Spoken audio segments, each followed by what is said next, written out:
Buenas. Hola, Ale. Hola, ¿cómo están? ¿Todo bien? ¿Todo bien y ustedes? Bien, bien, bien. Gustavo, Julia, Ives, no sé si nos escuchan, si está todo en orden. Hola, buenas tardes. Hola, Caribes, ¿se escucha bien? Sí, sí, sí, sí. Tanto Ives, Julia Montis y yo estamos desde Desde Córdoba, Córdoba, Argentina. Argentina, ¿no? Buenísimo. Genial. Hola, hola, ¿cómo están? Hola, ¿qué tal? Bueno, muchas gracias por participar, por el interés en estar. Patricia y yo estamos en Buenos Aires. Finalmente el participante colombiano no pudo, no pudo participar. Y Nos bueno, hubiésemos juntado en Rosario, nos quedaba cerca a todos, y nos veíamos la cara. hacíamos tal cual, tal cual. Sí, Buenazo. cambió un poco los planes. En principio iba a ser presencial en Colombia, dentro obviamente, dentro del Sanfisi 2023. Luego la coordinadora abruptamente tuvo que viajar a Berlín, ahora está en Berlín presentando una película, así que como que volvió a mi coordinación desde, bueno, desde la virtualidad, pero bueno, les damos la bienvenida nuevamente. Les agradecemos por el interés en participar, y es una de las actividades, ¿no?, que tiene el Congreso, digamos, el festival, como parte de las actividades académicas.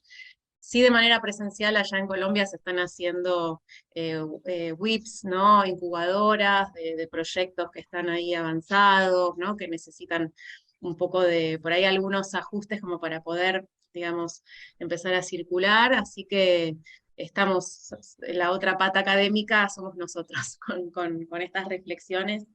Eh, la realidad es que, bueno, somos tres ponencias nada más, aunque somos más participantes. La idea es, si les parece bien, comenzar con la ponencia de Patricia Relax, eh, que bueno, desde las instituciones a las que ella pertenece, como UADE, la Fundación Walter Benjamin, más, bueno, proyectos que tiene personales, ella va a estar presentando una ponencia que se llama Cuando el viaje lo emprende la heroína.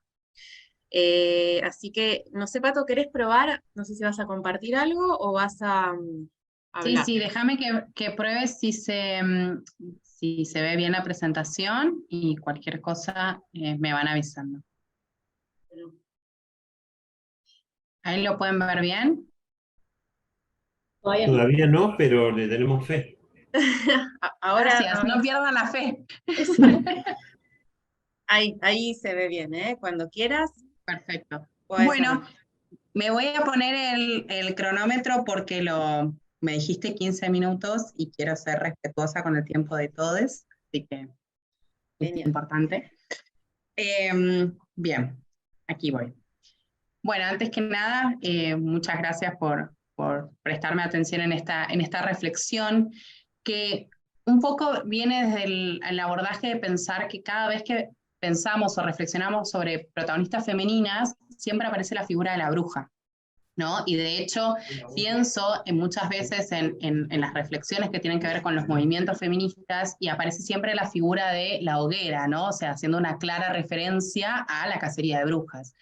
Entonces, me puse a pensar y a investigar qué dicen las distintas narrativas o las distintas estructuras narrativas que nos atraviesan sobre qué sucede cuando el viaje lo emprende la heroína. ¿Es lo mismo pensar en el viaje del héroe que la heroína? ¿Es lo mismo la bruja que la heroína? Entonces, un poco haciendo el ejercicio académico que hacemos todos, ¿no? Que siempre para imaginar el futuro miramos hacia atrás, nos encontramos con el género que para mí es la definición perfecta de pensar el mañana, que es la ciencia ficción, ¿no? O sea, la ciencia ficción tiene una lógica de imaginémonos el futuro a través de la tecnología que tenemos hoy. Entonces, en esta proyección de pensar en los ciclos de 30 años, que es más o menos lo que sabemos que se repiten las temáticas, me fui 30 años para atrás. Y me encontré con distintas cosas, ¿no? Si tenemos que pensar que la hoguera es todo lo que le espera a la protagonista femenina, ¿cuáles fueron las semillas o cuáles fueron las cosas que fueron dejando los autores de hace 30 años que hoy, mal que mal, seguimos revisando, ¿no? ¿Cuáles son las heroínas que hoy tenemos que pensar una heroína, una protagonista de ciencia ficción, y automáticamente se aparecen ciertos iconos en nuestro imaginario colectivo, ¿no?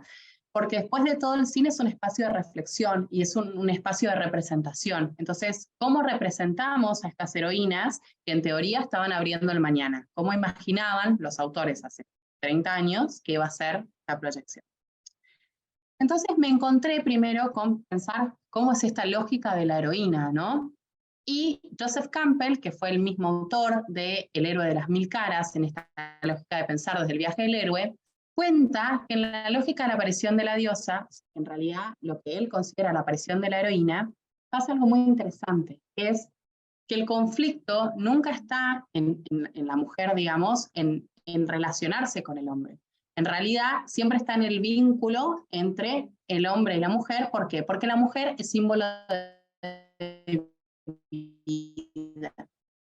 En definitiva, la lógica, según Campbell, tiene que ver con nutrir y cuidar. Y es muy fácil vincularlo directamente a la maternidad, no es la única posibilidad de la heroína. La heroína, de hecho, puede nutrir, puede cuidar una comunidad, puede cuidar cierto espacio, ¿no? Entonces, ahí aparece otra lógica de la ciencia ficción, y es qué pasa cuando ese espacio que la heroína viene cuidando se ve amenazado. Y ahí aparece justamente la hibridación con la guerrera, porque en realidad la heroína no es como el héroe, que sí es naturalmente luchador, digamos, no lo es la heroína necesariamente, ¿no? Y en esta comparación de qué sucede en la función social del rito cuando al adolescente masculino no le sucede nada, y bueno, ahí es donde dice el autor que al héroe se lo someten a ciertas pruebas porque si no sufre no hay un crecimiento. Que la mujer no necesita ese sufrimiento porque ya lo pasa de otra forma, ya lo pasa vinculándose con la madre tierra, ¿no? Ahora bien, si lo pensamos según el género narrativo, en la lógica de la proyección que hace la ciencia ficción de cómo son los futuros escenarios o estas grandes preguntas de cuál es el futuro que nos espera, en la ciencia ficción tenemos tres grandes conflictos, ¿no? El hombre que por ambición o soberbia genera situaciones que después no puede controlar, la naturaleza que se vuelve contra uno, ¿no? O un ser extraño que viene a tomar el lugar humano. Esas son las situaciones que presenta siempre como núcleo de conflicto el género narrativo. Entonces, frente a ese universo, podemos pensar dos grandes posturas. Una que tiene una base mítica, que son relatos que están pensados para trascender. Estos relatos tienen que ver con los grandes interrogantes de hacia dónde vamos, cuál es el futuro que queremos, ¿no? Estas reflexiones que tienen que ver con el futuro, que en realidad son un espejo de lo que sucede hoy. O la que tiene base en los cuentos populares. En realidad son relatos prácticos que lo que tienen es una función moralina, si quieren, una moralina, una moralista, digamos, del momento, que están atados a una visión de la situación actual, ¿no? Que siempre van a ser los que peor envejecen y los que no van a trascender, porque se quedan atados como una coyuntura en la cual se estrenan. Frente a estas dos posturas y pensando en el género de ciencia ficción y con esta lógica de los personajes que volvemos a traer todas las veces, traigo dos autores que en el recorte de pensar acá 30 años más o menos entre los 80 y los 2000, en la manufactura de Hollywood hacen 4 grandes relatos que son los que se van a seguir citando hasta el día de hoy del género de ciencia ficción, que son James Cameron y Spielberg. En la lógica de la base mítica, basta con ver Avatar, El camino del agua, y la lógica de la heroína, que es el viaje de la heroína absolutamente, y después la base en los cuentos mira Spielberg. Entonces, ¿qué encontramos? Es la base mítica, por ejemplo, en el caso de Cameron. Podemos hablar prácticamente de que Sarah Connor y Ripley son casi que una trilogía, en la cual en la primera de Terminator se presenta con una base del mito mariano. Por ejemplo, Sarah se le anuncia, casi con una persona que en realidad como no existe en el futuro, sino que viajó al pasado para avisarle, funciona como un ángel de anunciación, ¿no? A partir de esto le anuncian que va a ser la madre del salvador de la humanidad, cuyas iniciales son John Connor, cuyas iniciales son Cristo, en algún punto, que hay un mal imparable que lo que quiere hacer justamente es eliminar a todos los hijos nacidos de la Sarah Connor, por eso mata a todas las Sarah Connor, es el mal imparable como Herodes que manda a asesinar. Ahora, si nosotros pensamos en la imagen de la buena madre, dice Joseph Campbell, que siempre nos vamos a encontrar con esta imagen de la madre que tiene el hijo a cuestas. Fíjense en Ripley y el hecho de que ella dejó a su hija biológica para subirse al Nostromo en la primera, y 57 años después del hipersueño se encuentra con una hija sin madre, ¿no? Entonces, de alguna forma ella viene a saldar este dolor de no haber podido ser madre de su hija, y se encuentra con otra madre, la reina aparece ahí, ¿no? En la segunda. Fíjense también que termina encarando de alguna forma a todos los evangelios de María, todo lo que significa Sarah Connor después entrenando a su hijo adolescente para que sea el líder de la humanidad. ¿Y cuál es el conflicto de María Elizabeth Mastrantonio en El Abismo? Que justamente tiene que ver con no poder reconciliarse con su naturaleza femenina para poder tener la pareja que ella necesita en ese momento para garantizar vida. ¿Cómo lo hace? A partir de conectarse con la vida, con los extraterrestres. Va hacia lo profundo de sí misma, digamos, ¿no? Por otro lado tenemos a Spielberg. Spielberg, ¿cuál es la lógica? La lógica de Spielberg es la de los cuentos. En los cuentos, todas las madres buenas están muertas o son ausentes. Fíjense en el caso de Jurassic Park 1, por ejemplo, que esos nietos no tienen padres, los padres se están divorciando, entonces los mandan a este parque lleno de dinosaurios, con una mujer que está buscando su espacio, digamos, fuera de la carrera con su pareja, que no está encontrando la posibilidad.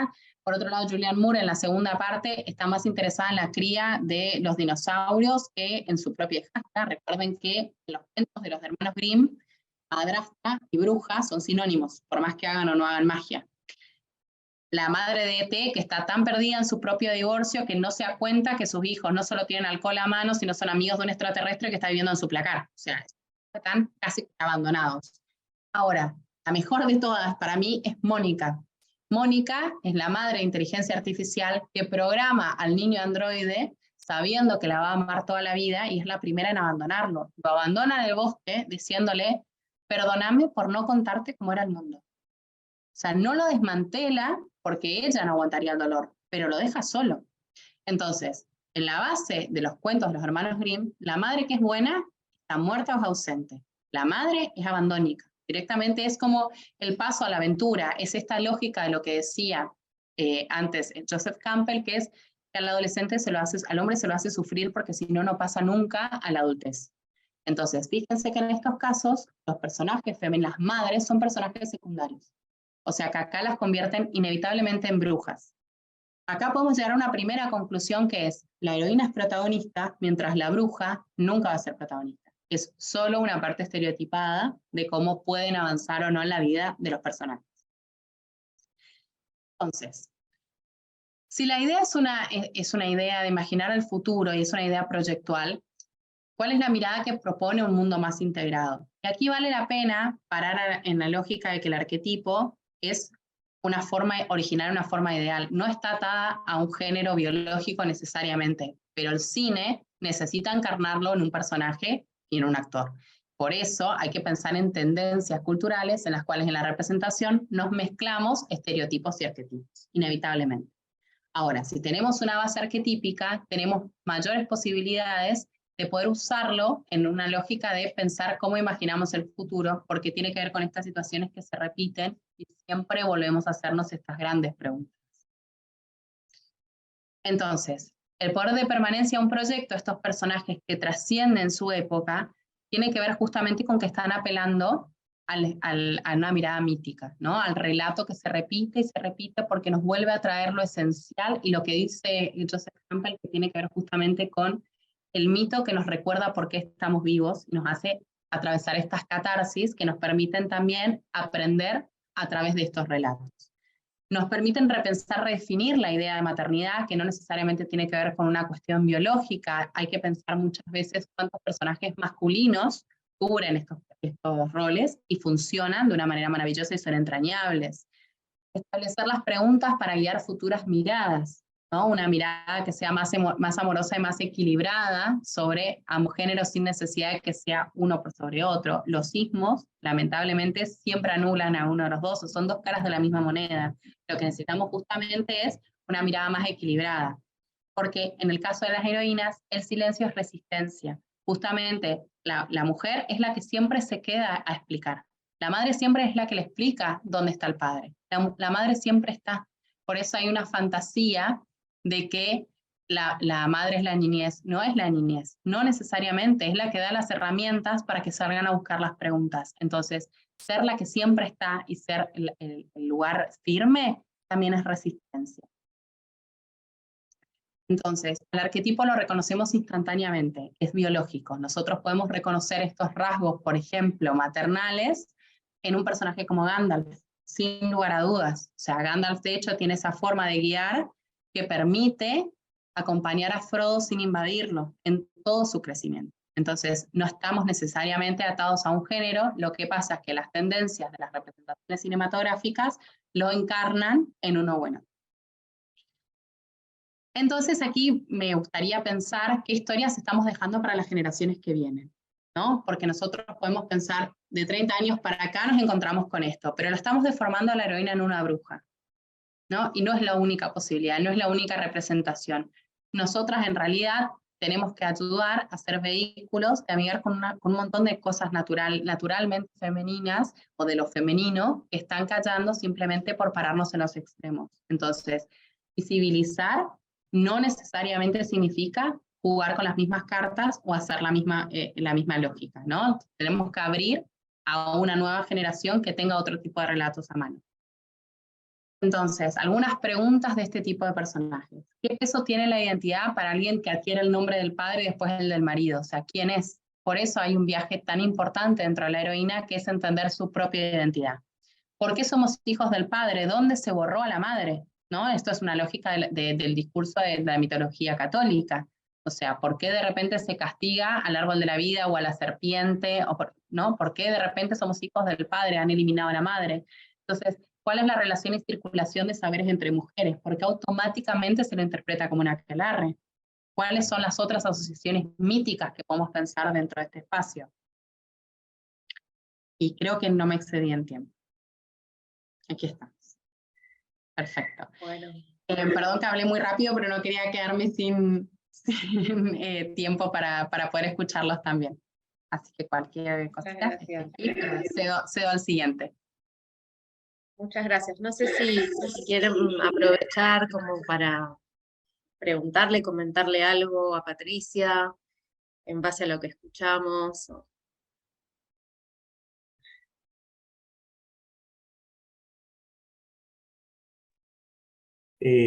Bueno, no sé si la idea es hacer las preguntas ahora. En realidad hay varias reflexiones acerca de el rol, los roles en función de los directores que ella plantea.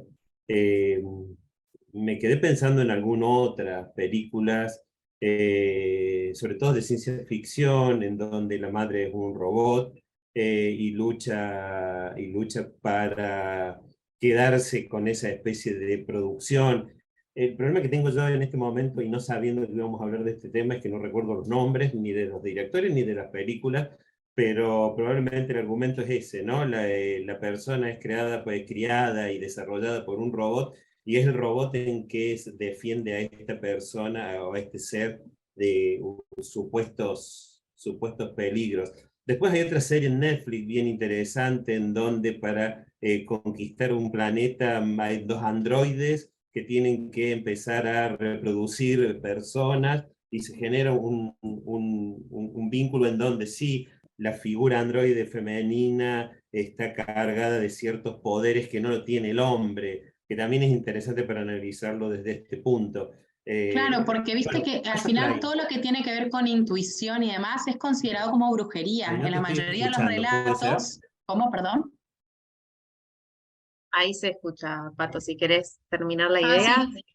No, que en realidad esto, lo que decís vos, a veces, también muchas veces lo reflexiono como por qué lo que tiene que ver con intuición se considera directamente brujería. Viste en muchos relatos, como que eso que está reservado a la madre es como automáticamente brujería. Sí, o la idea de lo irracional, ¿no? Como todo lo que tiene que ver con lo instintivo e irracional, digamos, de una forma estereotipada, ¿no? Asociado a lo femenino y lo racional a lo masculino. Tal vez tiene que ver con eso, no sé.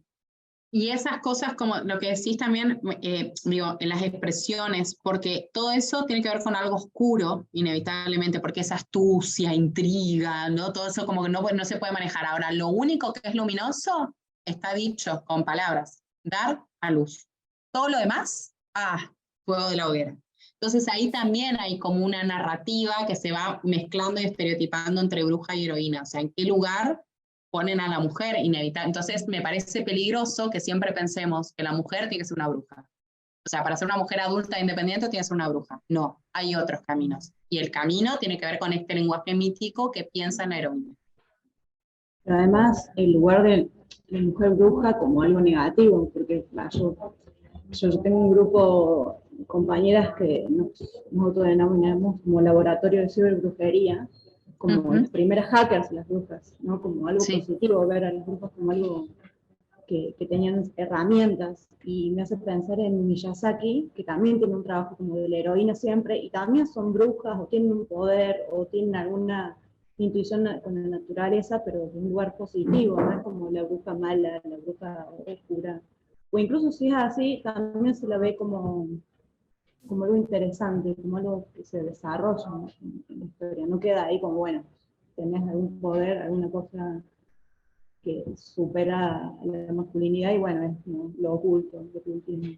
Es que en definitiva también, apoyando lo que vos decís, también me parece que los autores y los relatos que funcionan en cierto contexto son útiles a algunos discursos que tenemos ganas de apoyar. Entonces, me parece que nuestro rol desde la academia es cuestionar este tipo de relatos, porque de nuevo, pensemos cuáles son los relatos que queremos dejar de nuestro momento a las generaciones que vienen, digamos. Entonces, preguntarse, después si lo elegimos me parece fantástico, pero esto que si vos elegiste al final, bueno, eso es una elección, no que sea un defecto. Entonces, en eso hacernos la pregunta, ¿cuál es el rol? ¿Por qué siempre ese espacio? Digo, también los mitos son útiles al contexto en el cual aparecen. ¿Por qué Hestia al principio era una diosa olímpica y después la bajaron para que suba Baco? ¿Por qué antes eran 6 y 6 y después ya quedó desequilibrado? ¿Cuál era el uso social que tenía ese mito? Hacernos esas preguntas como para no caer en una repetición. O sea, si no reflexionamos en estos espacios, caemos para mí en ese riesgo, ¿no? De seguir en el piloto automático. Para mí... Está bueno situar, digamos, esas preguntas, situarlas en contextos, en los contextos sociales a los cuales pertenecen, digamos.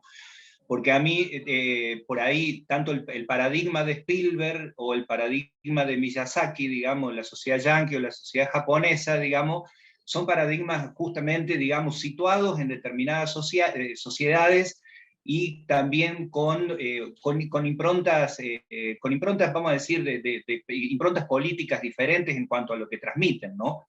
Digamos, coincido con Julia en que el lugar de la mujer en toda la obra de Miyazaki, digamos, es un lugar de saber, digamos, donde inclusive el patriarcado, lo que nosotros desde nuestro saber situado consideramos como patriarcado, tiene otras características que las que podríamos decir, porque aún en las películas el otro día vi con mi hija Lluvia de hamburguesas, que es el padre y su hijo, digamos. Hay una madre ausente ahí que parece de la que no se pudiera hablar, porque cada vez que el pibe dice, bueno, mamá lo hubiese visto de otra manera, eso lo cuestiona al padre, y el padre ahí entrecejudo, digamos, pero siempre, digamos, con una impronta de transmisión que es la moral de ellos, digamos, ¿no?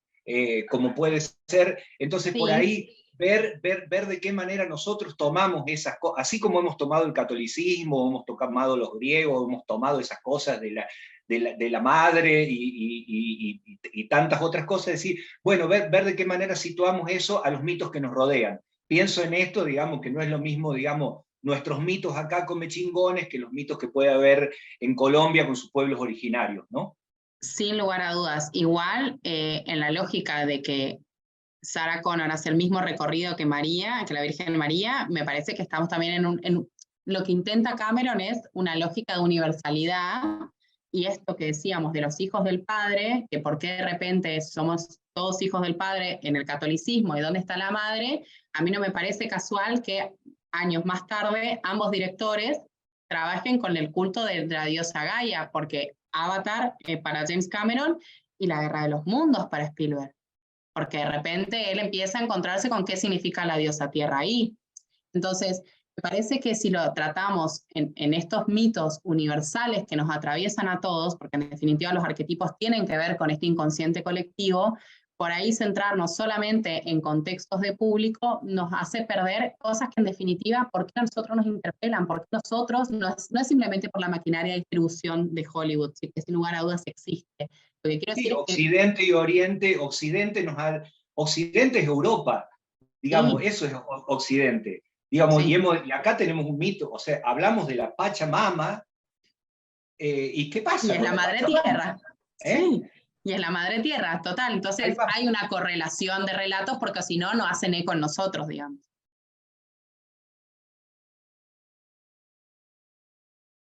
Bueno, genial. Muchas gracias y bueno, súper interesante también el debate que se dio. De todas maneras, después cuando terminamos, por ahí podemos retomar, pero está bueno, me parece que cuando termine una exposición poder ahí en el momento hacer algunos comentarios. Así que bueno, gracias, Pato. Bueno, ahora seguimos con la ponencia, digamos, de Julia Montich, Ives Romero y Gustavo Alcaraz, de la Facultad de Artes de la Universidad Nacional de Córdoba, Argentina, que van a estar presentando Cervecería Córdoba, Identidad Barrial y Políticas Urbanísticas Expansivas.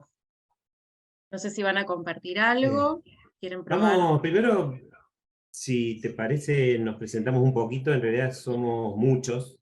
De hecho, en este momento, si hubiera una votación, le ganamos 3-2 tranquilamente.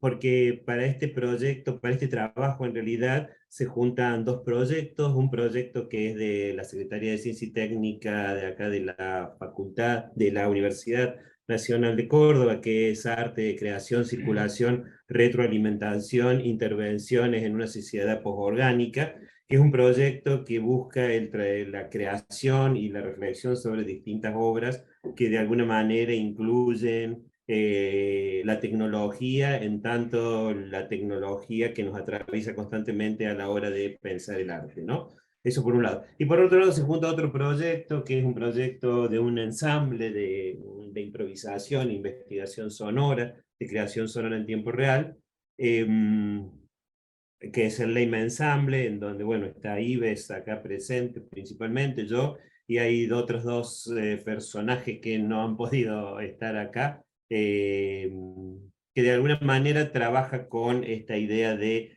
investigar las propuestas sonoras que pueden ser llevadas a una sesión de improvisación.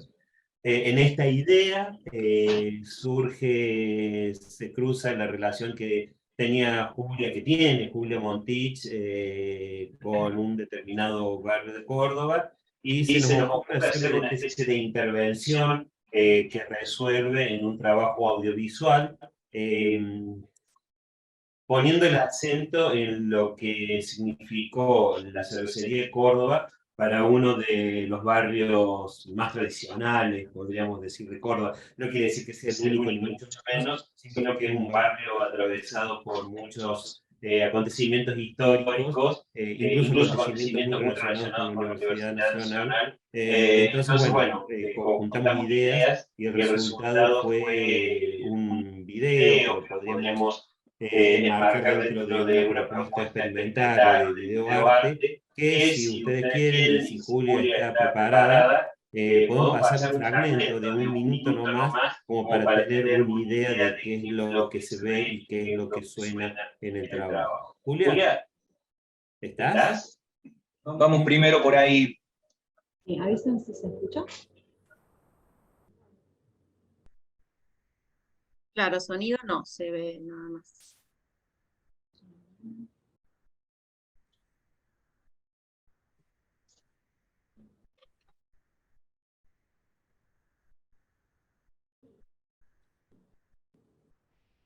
Sí.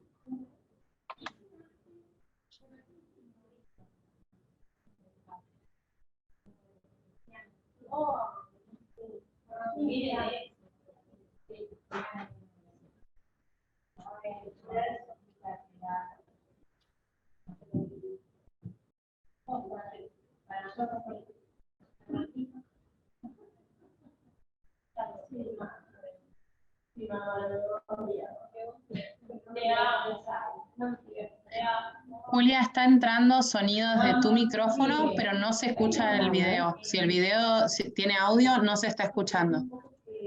No, no se escucha el audio del video, Julia, pero el video empieza con un paneo de lo que es el lugar y dónde está en este momento lo que queda de la cervecería, el entorno del barrio, ¿no? Y sonoramente el trabajo de investigación y de creación sonora está basado en los sonidos que hoy se podrían rescatar, si se quiere, los sonidos materiales concretos que hoy se podrían rescatar del lugar, más una propuesta, si se quiere, imaginaria sobre lo que puede traducirse en el sonido de la fábrica.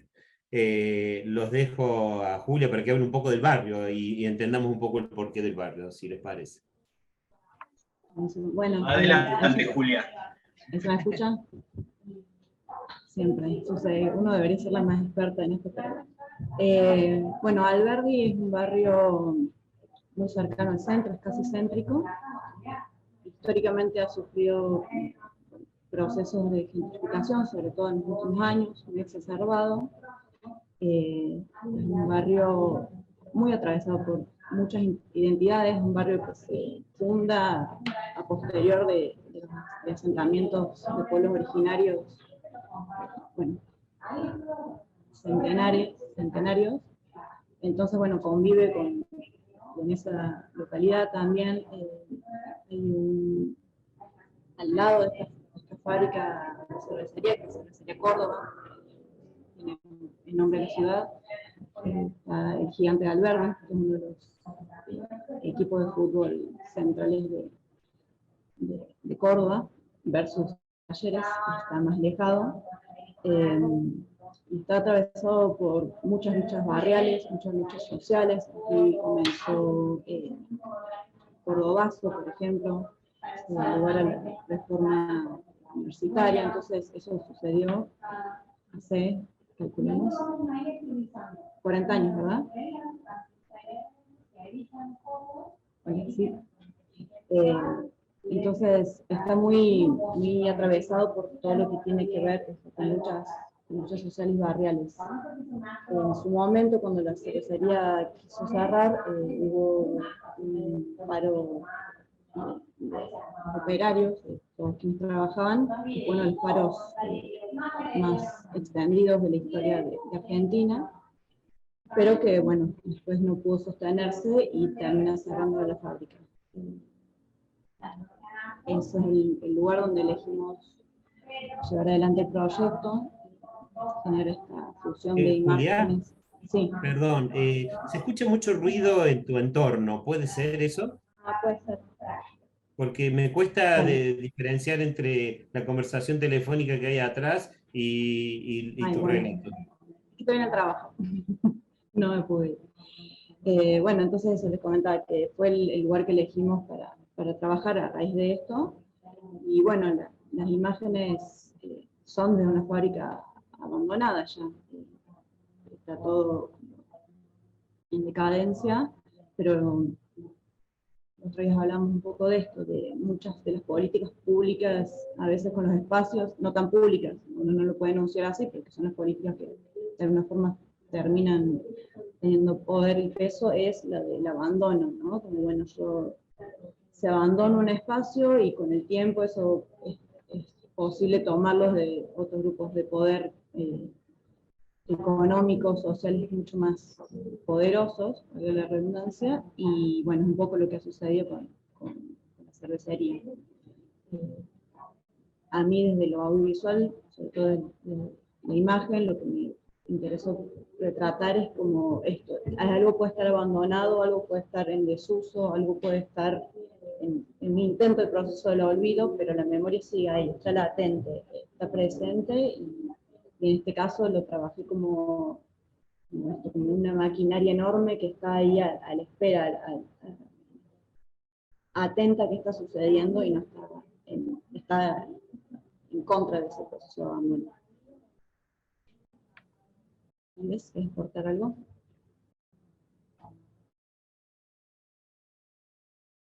la intención surge un poco, digamos, de la fábrica, la cervecería Córdoba estuvo funcionando hasta comienzos de los años 90, diría, ¿no? A partir de ese momento, la cervecería, digamos, hubo toda una resistencia barrial de parte de Alberdi. Alberdi, como decía Julia, es un barrio, digamos, que cuenta en su haber, digamos, con el hospital de clínicas, la cervecería, la cancha del Belgrano, digamos, hitos como pueden haber sido muy comprometidos en lo que fue la reforma universitaria del 18, muy comprometido en lo que fue el Cordobazo, digamos, el cementerio, digamos, tiene mucha historia. La cervecería digo, formaba parte de la historia de ese barrio. Lo encaramos por un lado también que tiene que ver con el patrimonio sonoro de ese lugar, ¿no? Con aquello que lo pensábamos así un poco charlando ayer en relación a esto, decíamos de relevar aquel patrimonio sonoro intangible que, si bien ya no suena, se sigue escuchando. Básicamente porque la memoria, digamos, alrededor de esa cervecería, en la gente que habita el barrio desde tiempos digamos, y cómo se ha ido transmitiendo, hay un patrimonio que poco a poco, digamos, si no hay acciones, sean, digamos, públicas o privadas en relación a eso tiene muy pocas chances de sobrevivir, como ha pasado en otros muchos lugares donde patrimonios, no solo intangibles, como puede ser lo sonoro, sino patrimonios materiales se han ido perdiendo, como puede ser patrimonios arquitectónicos, acá en la ciudad de Córdoba, en varios barrios, digamos, han destruido y como la identidad de un barrio. Pensábamos, hay una frase que repiten abuelas de Plaza de Mayo acá, que es nadie puede vivir con una identidad falsa o cambiada, digamos, ¿no? Entonces, permitir que delante de nuestras orejas, no lo voy a decir de nuestros ojos, pero que delante de nuestras orejas o al costado de nuestras orejas, patrimonios sonoros que han tenido que ver y tienen que ver con la subjetivación de quienes habitan en esos paisajes sonoros, se vayan perdiendo, bueno, nos comprometía, digamos, a tomar una acción. Tuvimos la posibilidad de meternos en esto que son ruinas ya, ¿no? Porque han desmantelado todo, está todo hecho así bolsa, y fue como agarrar el material que podía producir sonido dentro de eso y hacer una acción en concreto, volviendo a hacer, de alguna manera, a darle voz a aquello que estaba ahí inmóvil, ¿no? Ponerlo en movimiento y darlo a difundir. El video, la verdad que es una producción así hecha con mucho amor, ¿no? Ay, no, ¿qué pasó? Bueno, ahí estoy. No, perdón, perdí la imagen. También estaba el desafío en el proyecto, y ya casi como para cerrar, digo, sobre la situación del barrio, sobre la quita del derecho identitario que puede tener un barrio al sacarle un ícono como fue la cervecería Córdoba.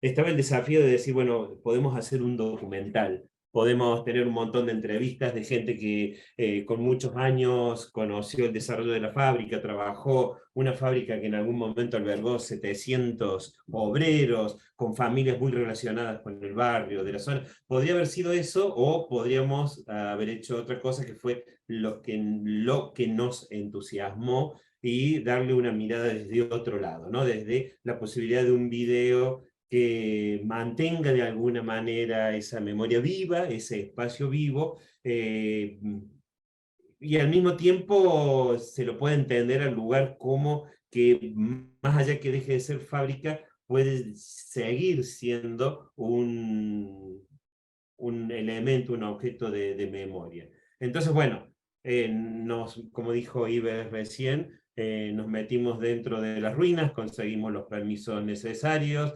Julia llevó todos sus equipos para hacer el video, el LEM llevó todos los equipos para poder generar sonido y grabar, y bueno, y ese fue el resultado de Cervecería Córdoba, como una manera de resguardo desde una mirada artística de ese patrimonio sonoro y visual que esperemos no se pierda nunca, más allá que en este momento están haciendo una plaza que seguramente será inaugurada antes de las elecciones acá en Córdoba. Porque va a desaparecer el lugar, digamos, se la van a ingeniar y no va a quedar nada.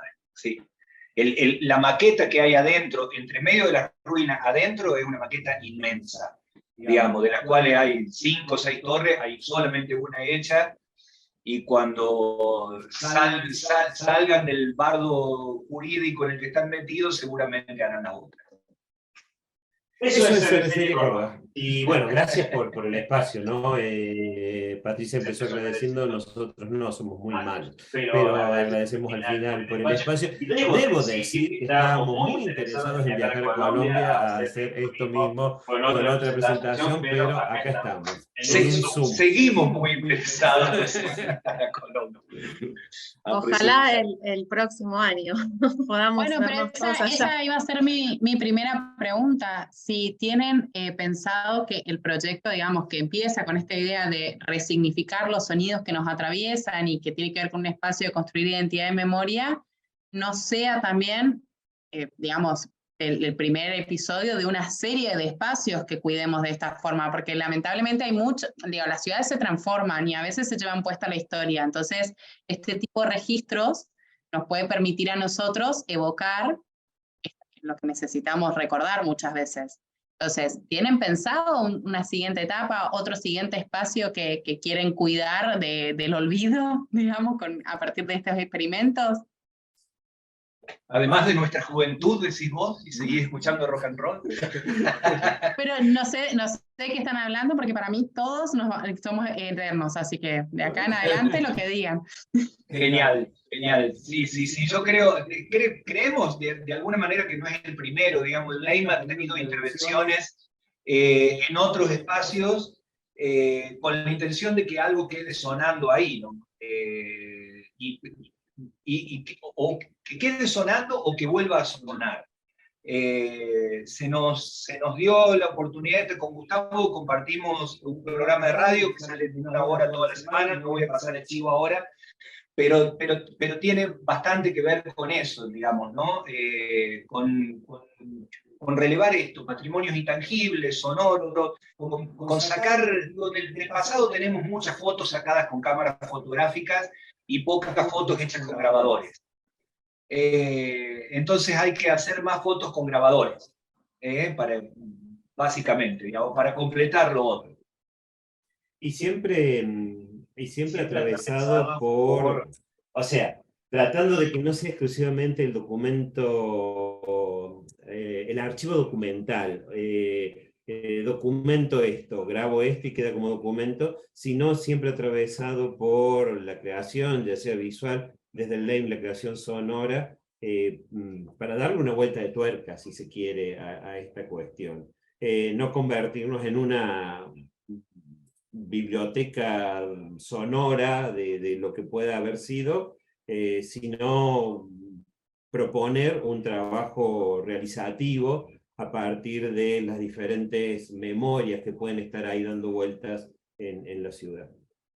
Pero a corto plazo ahora no tenemos ninguno. Lo que pasa es que la que hace imágenes nos está pidiendo mucho dinero y entonces no queremos.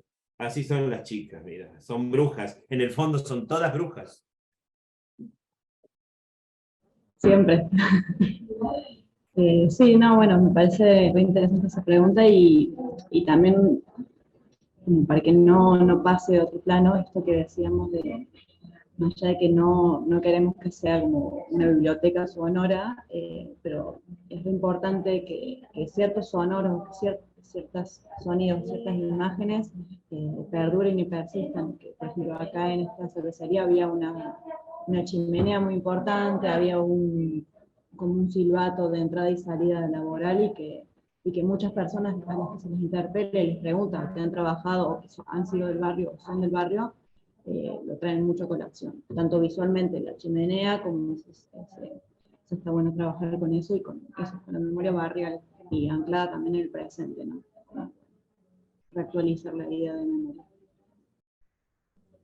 Digamos, en una era donde estamos todos con nuestros auriculares y escuchando lo que queremos escuchar, no, en serio, es como una invitación a sacártelo y escuchemos algo juntos. Porque en definitiva de eso se trata la música también, escuchar algo es un ritual, es una comunidad, digamos. Entonces, ¿qué nos pasa cuando vamos a un recital? ¿Por qué nos emocionamos todos con lo mismo? Y porque estamos permeables a escuchar lo mismo. Entonces es un poco esa invitación de sacarnos los auriculares individuales y empezar a escuchar juntos. Sí.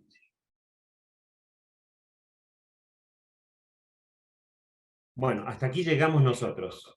Bueno, muchas gracias. Está bueno pensar eso, que la idea del archivo no como algo, ¿no? Como algo estático, como algo que queda ahí, sino que puede permitir generar otras cuestiones, revivir la memoria. Me parece súper interesante. Está bueno. Bueno, un poco la idea, yo también quería compartir un tema que de alguna forma está totalmente vinculado con, bueno, con mi tema de tesis doctoral, que tiene que ver con, ahí creo que se ve, ¿no? Sí, Sí, se ve perfecto. bueno, genial. Con el audiovisual experimental argentino. En realidad yo estoy haciendo como un recorte bastante grande, pero que va de los 70s a los 90s.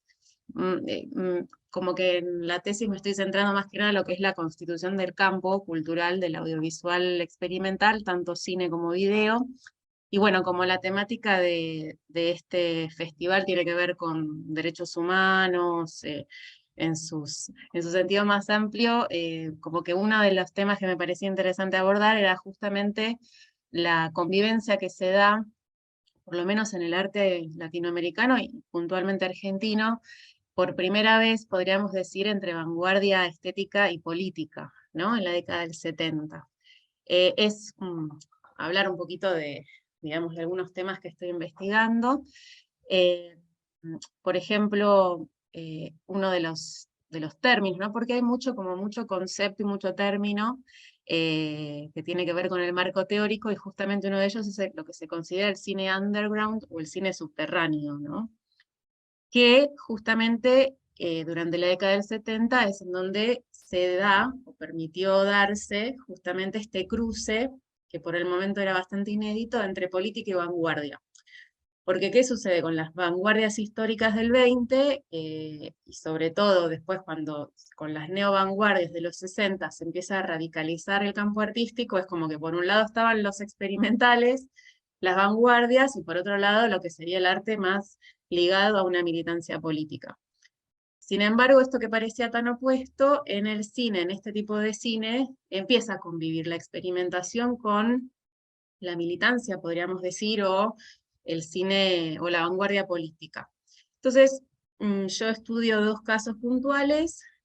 Uno tiene que ver justamente con los realizadores de lo que se llamó el cine militante, por ejemplo, el grupo Cine Liberación, ¿no? Que lo fundaron Fernando Pino Solanas y Octavio Getino, Raimundo Gleiser, por otro lado, con el grupo Cine de Base, y por otro lado, directores que, digamos, en el discurso no estaba esta cuestión del lenguaje político, sin embargo también a partir de la experimentación estaban haciendo referencia a un contexto y una mirada crítica del contexto político y social, ¿sí? Que justamente es a este grupo al que se lo llamó cine subterráneo o cine underground, que eran directores que justamente no venían por ahí de la militancia política, sino del ámbito más publicitario, o que hacían películas, podríamos decir, como más comerciales, pero que desde la experimentación también ponían de manifiesto, justamente como se menciona acá, una nueva manera de expresar lo político desde el discurso cinematográfico. Bueno, algunos de estos realizadores de este cine, o llamado cine subterráneo, fueron Edgardo Kosarinsky, Rafael Filippelli, Alberto Fischerman, no sé si les suena alguno de estos nombres, bueno, Julio Ludueña, Miguel Bejo. Ellos básicamente, ¿por qué eran cine subterráneo? Porque bueno, trabajaban completamente, digamos, en los márgenes de la industria, como dice acá, practicaban como un discurso contestatario, no desde lo literal o desde la bajada de línea política, sino desde justamente la ruptura, y acá está lo experimental, ¿no?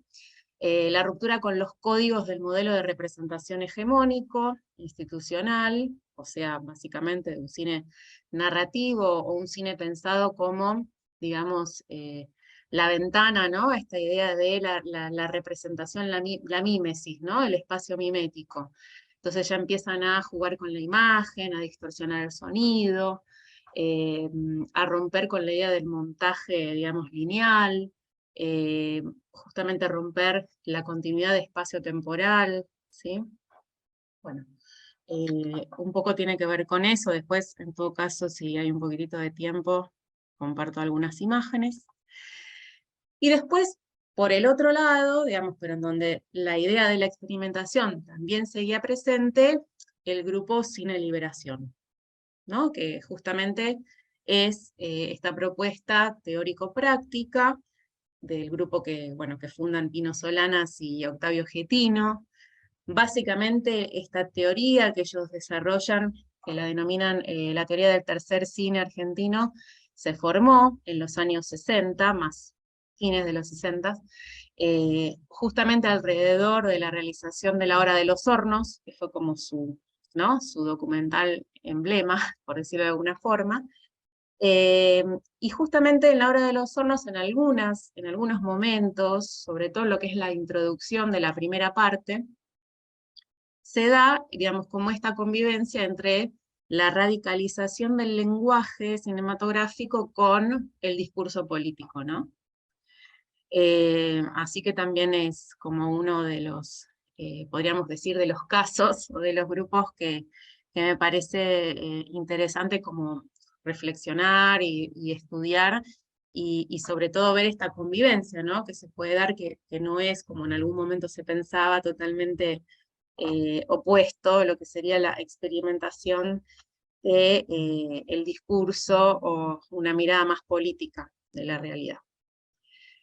Bueno, esto, obviamente que detrás de todo esto también, como decíamos, hay conceptos, marco teórico, bueno, ¿qué son las vanguardias?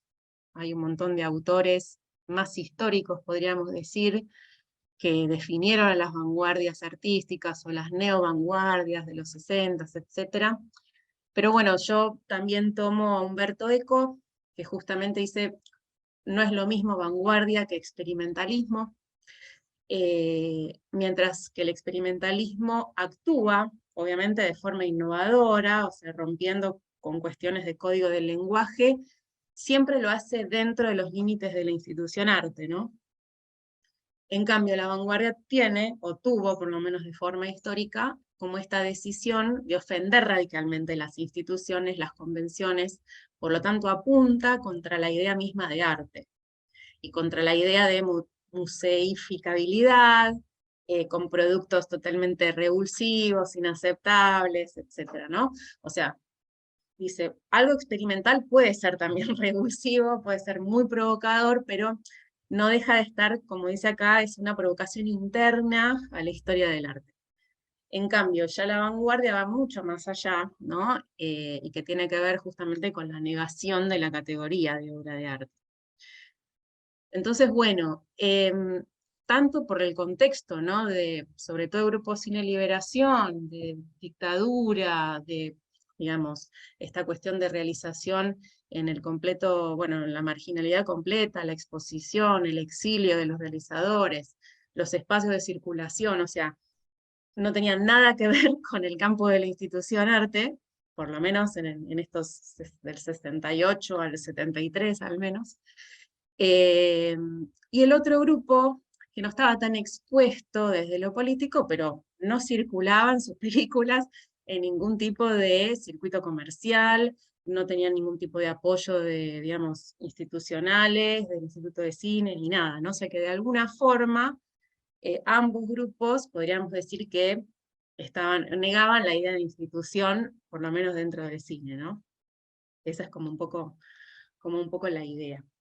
Entonces, bueno, después, obviamente, si bien eso tiene como un marco histórico, un contexto histórico, yo me pregunto, bueno, ¿qué hoy en día la vanguardia política y estética, el audiovisual, ¿no? Más allá del cine o video? ¿Se da, no se da? ¿Qué pasa con la institución? Bueno, hay un montón de casos. Hay uno bastante interesante que es de una videoartista argentina que se llama Gabriela Golder. Ella, en conjunto con Andrés de Negri, dirigen lo que es la Bienal de Imagen Movimiento. Tienen un montón de producción con diferentes miradas, ¿no? Me parece que justamente esta, voy a ver si se puede ver un poquito, porque esto sí estaría bueno. Aunque decíamos que justo compartirlo, a ver si me deja omitir comprobación. Compartir audiovisual en Zoom es medio complicado. Pero bueno, les saco el sonido para que puedan ver más o menos de qué trata. ¿Se ve ahí algo o no? Tengo que volver a compartir. Aún no, pero aparece como si algo estuviera cargando. A ver. Si no, espera, dejo de compartir y vuelvo a compartir la parte del video. Ahí está. Creo que ahí se ve. ¿Se ve? Dice la lógica de la supervivencia. Sí, ahí sí. Se ve. ¿Por qué Sí. hay tanta cosa? Bueno, a ver ahí. Bueno, voy a ir avanzando, sí, ¿no? Porque si no, medio... Vieron que el video arte y, y el cine experimental tiene sus tiempos. Un poquito.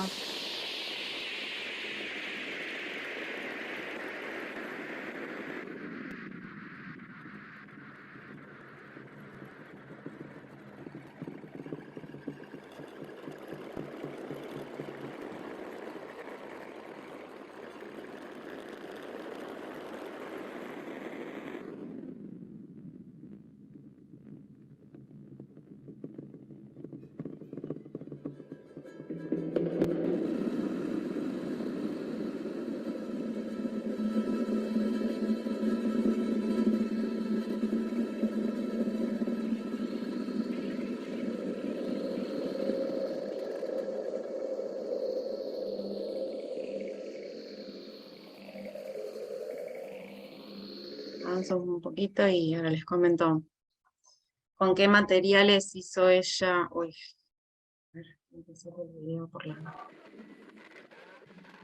No sé si se está ralentizando por la transmisión o si es un efecto porque va como fuera de sincro del sonido. No sé si... Bueno, eso es lo Eso lo bueno del experimenté. videoarte, ¿no? Que uno lo ve y no sabe realmente qué es lo que No pasa. sabe. Claro, si es una búsqueda estética o si efectivamente, claro.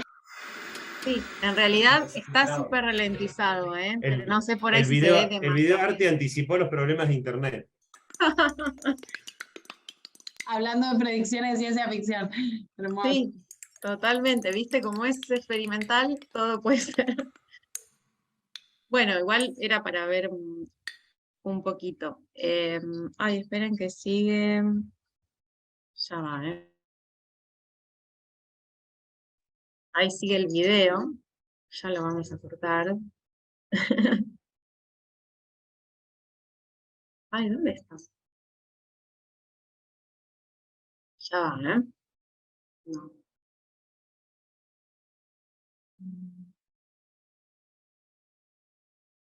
Bueno, ahí sigue sonando Golder, no sé por qué. No la puedo, no la puedo cortar. Ah, ya está, ya la encontré. Ahí, perdón. Ahora sí. Bueno, esperen que volvemos. Vamos a compartir y ya voy cerrando. Bueno, un poco para entender con qué material hizo Gabriela Golder este video, dice la lógica de la supervivencia no tiene que ver con el hambre, sino con el miedo y la desesperación. Es una especie de carnaval custodiado, donde los pobres descargan su tensión acumulada en un territorio habitado por desesperados. Son 3 escenas. La primera es el gesto de la masa. Una multitud se abalanza sobre comida, es tiempo de saqueos.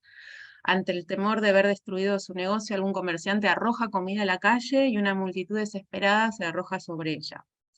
La segunda escena es un joven, es brutalmente reprimido, el límite exhibido por la fuerza contra un hombre separado del conjunto, la policía lo arrastra, el joven intenta escapar, resistir ante la represión, sobrevivir.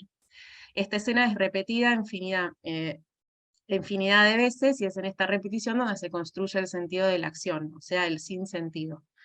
Y la tercera escena es el poder invisible, que se transfiere por un rato a las manos de algunos elegidos, los otros los mismos, grotesca distribución de la riqueza, algunos arrojan bolsas con comida desde camiones, son otros, pero son los mismos. Bueno, esto era como el epílogo de la presentación, dice el epílogo es muy corto, la historia es circular. Y después, otro caso, si bien no es un videoartista argentino, sí fue una videoinstalación que se realizó en Buenos Aires, acá en Argentina, en el Parque de la Memoria, en el 2013. El video anterior era del 2008. De Bill Viola, que es como uno de los referentes del videoarte como más contemporáneos, más importantes, que él presentó Punto de Partida. Bueno, Punto de Partida justamente fue la primera muestra individual de Bill Viola en Buenos Aires, que se concibió especialmente para la Sala País del Parque de la Memoria. Y bueno, esto es como una pequeña descripción de la exhibición, que eran 7 videoinstalaciones con un eje temático claro, que era la idea de la partida, ¿no? El doloroso momento de la separación, la ruptura, el pasado, el presente, la vida de la muerte, el estado del individuo. Y bueno, no sé si vieron algo alguna vez de Bill Viola, pero con su estética, ¿no? Que tiene que ver con el efecto ralentizado, como con este juego con el agua, con las luces, con los cuerpos, bueno, ¿no? Pero siempre alrededor de esta temática y en un espacio tan emblemático como el Parque de la Memoria. Entonces, como conclusiones, dentro de esta pequeña reflexión, que bueno, mi idea obviamente es extenderlo en la tesis, es que la categoría de vanguardia y de experimentación ya quedaron en algún punto como viejas, como antiguas, como que seguir, digamos, recurriendo a Burger o a Eco o a los mismos autores de siempre, funciona para ciertos contextos y obras muy específicas, ¿no? Porque como que hoy en día los nuevos medios o las plataformas multimediales por donde circulan, digamos, estas obras, conviven de alguna forma con la institución arte, ¿no? Entonces, un poco, digamos, tenía que ver con esto, ¿no? Como compartir dentro de lo que sería mi tema de tesis doctoral, relacionado con la temática del Congreso, que justamente es, bueno, derechos humanos, etcétera, como también la experimentación y la vanguardia estuve presente, pero que en definitiva, si hoy pensamos en casos así, casi todo está vinculado de alguna manera con la institución arte, ¿no? Porque no necesariamente tiene que estar en un museo expuesto, pero bueno, hay alguna fundación o algún organismo que avala esa producción, entonces por ahí sería bueno repensar esas categorías. Así que eso, era contarle un poco los casos más históricos y un poco de lo actual que yo veía que eso seguía conviviendo, ¿no? El discurso por ahí más político con la experimentación. Así que bueno, gracias por escucharme, no sé si quieren comentar algo o preguntar. Sí, lamentablemente quiero comentar. Yo creo que tanto la palabra o la idea de vanguardia y de experimentación, hoy en día podemos ajustar, creo que vos dijiste algo, a una determinada época puntual en donde la coyuntura o el canon era tan considerado universal que era como fácil encontrar una línea que podría ser vanguardista, ¿no? Pero, por ejemplo, todas estas propuestas o las propuestas actuales que conviven con la gente, digo, por ahí vemos un trabajo en YouTube de un youtuber o un trabajo en TikTok de alguien que, nada, simplemente decidió mostrar algo de determinada forma, que está muy por encima de cualquiera de estos conceptos, ¿no? Y entonces eso es vanguardia. Estos autores, que son todos europeos, centroeuropeos, o como es del Ecuador para arriba, que reflexionan tanto sobre vanguardias y experimentación, funcionarían hoy en día con todas las propuestas audiovisuales que andan dando vuelta. ¿Cómo lo enmarcaríamos a todo este trabajo que de pronto te sorprenden? Hoy en día hay videoclip de trabajos de música que realmente a uno lo cuestionan, ¿no? A la hora de la creación. Entonces, bueno, ¿cómo funcionan estos? Me parece fantástico que pongas en discusión esos dos términos. Creo que hay que ponerlos en discusión y de alguna manera, si se quiere, actualizarlos. Incluso llevarlos a un neologismo sería una forma nueva de nombrar algo. Esto sería un antiguojismo, no sé, una cosa así, ¿no? Y buscar realmente qué es lo que está pasando a la hora de intentar una ruptura o a la hora de proponerse un cambio radical en lo que es el canon, ¿no? Sí, básicamente también como retirar al artista del estrato sagrado ese en el que se encuentra, digamos, porque efectivamente, como dice Gustavo, digamos, hay producciones que volvemos a la vieja discusión en relación a qué es arte y qué no lo es, en relación a la intención, digamos, ¿no? ¿Qué diferencia un tipo que está martillando un clavo y silbando al ritmo de alguien que pone esa misma acción sobre un escenario? Y cómo se tensionan esas dos epistemes, ¿no? La episteme de lo cotidiano y la episteme del arte. Yo recién veíamos el video relentado, cuadro por cuadro, o mejor, yo me estaba viendo la línea, el timeline, y era cada 4 cuadros, cada 4 segundos era el salto. En cierta época, decir una cámara lenta era una propuesta vanguardista en donde se buscaba la ruptura, etcétera, etcétera. ¿Qué sería hoy una propuesta vanguardista cuando todo esto son herramientas que simplemente son filtros de TikTok, digo, por decir algo, o de Instagram? O, quiero ser más malo todavía, ¿no? ¿Cuáles son las herramientas que utilizarían estos artistas de vanguardia hoy en día para ponerlos dentro de la categoría de vanguardistas? No, no lo digo con mala leche, sino digo, la pregunta sería, ¿cuál sería el tema? ¿No? Y me parece que por ahí pasa por otro lado la cosa. Eso. Yo quiero silenciar mi micrófono porque si no se mete con lo que dice Ives, y lo mío es mío y lo de Ives es mío. Sí, totalmente de acuerdo. Entiendo que son categorías que sirven para un contexto, una coyuntura especial y que hoy está como no sé si desbordado, pero desactualizado, ¿no? Y que no es solamente por el efecto en la imagen o por el discurso que quiera dar, sino que, bueno, habría que pensar eso, que sería vanguardia hoy, para que genere una ruptura, ¿no? Porque lo otro está, como vos decís, es un filtro en Instagram y ya está, soy experimental. Es como que no se necesita más que eso. Pero sí, está bueno como para reflexionarlo. Sí. Y se me ocurre, bueno, perdón, voy a hablar de nuevo. Y se me ocurre un poco unir algunas cosas que decía Patricia. Qué extraño resulta que a lo mejor entender hoy como vanguardia o como ruptura es pensar el contexto sonoro realista. Me saco los auriculares, ¿no? Para introducir como un elemento en lo musical, acompañando determinada imagen. Digo, no nos vayamos de la disciplina audiovisual. Cuando eso es una cosa totalmente, nada, natural, si se quiere, ¿no? Pero hoy no, mira, está utilizando determinada cosa y eso ahora es vanguardia. Es como muy raro pensarlo de... No digo que eso sea vanguardia, ni mucho menos, pero sorprende a lo mejor que de pronto uno vaya a un concierto, a un espectáculo audiovisual y la propuesta musical no pase por un prolijo cuarteto de guitarra primera, guitarra segunda, bajo, batería, o piano, violín, viola, violonchelo, o una orquesta de cámara finamente ajustada y afinada, ¿no? Entonces sorprende eso, y voy a decir, ¿pero qué está pasando? Creo que sí, hay que poner en cuestión esos dos términos, me parece que está muy bueno eso. Bueno, genial. Muchas gracias por sus comentarios.